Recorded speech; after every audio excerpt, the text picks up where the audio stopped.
Hello friend, Radhe Radhe, हर हर महादेव, जय माता दी। Friend, हम लोग लेके आए हैं एक बहुत ही प्यारा विवाह गारी गीत, पारंपरिक विवाह गारी गीत। आप लोग लास्ट वीडियो तक बने रहना। और गारी गीत है रोवत है चंदन साली पीटत है कपारो। आइए सुनाते हैं आप सबको। चला।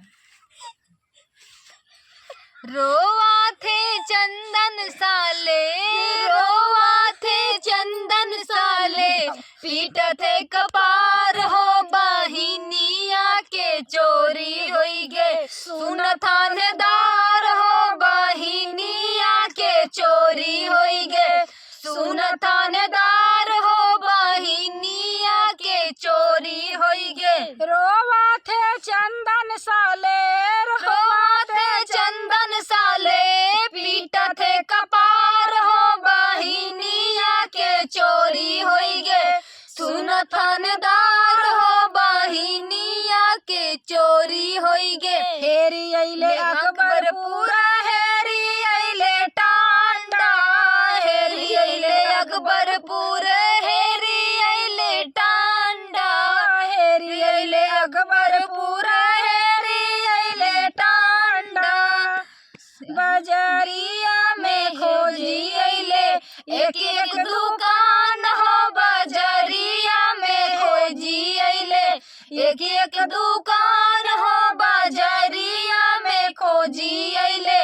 सुन थानेदार हो बहिनिया के चोरी होई गे। सुन थानेदार हो बहिनिया के चोरी होई गे। रोवा थे आयुष साले, रोवा थे आयुष साले, पीटत है कपार हो बहिनिया के चोरी होई गे।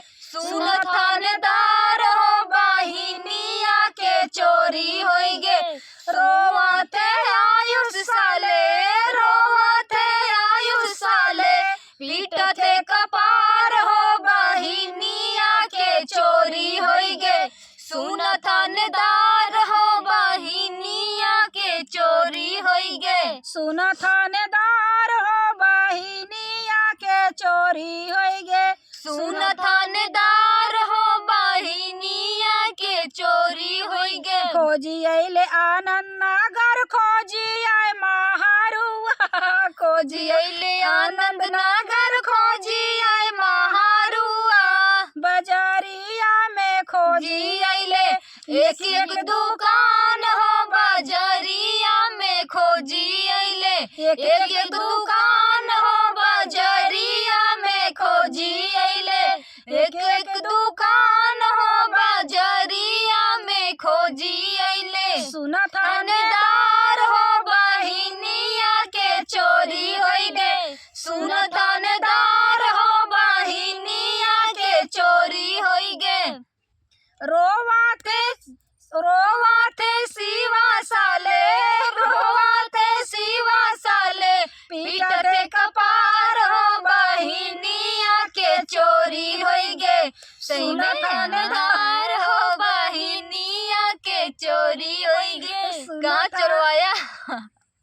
सुन थानेदार हो बहिनिया के चोरी होई गे। सुन थानेदार हो बहिनिया के चोरी होई गे। रोवा थे शिवा साले, रोवा थे शिवा साले, पीटत है कपार हो बहिनिया के चोरी होई गे।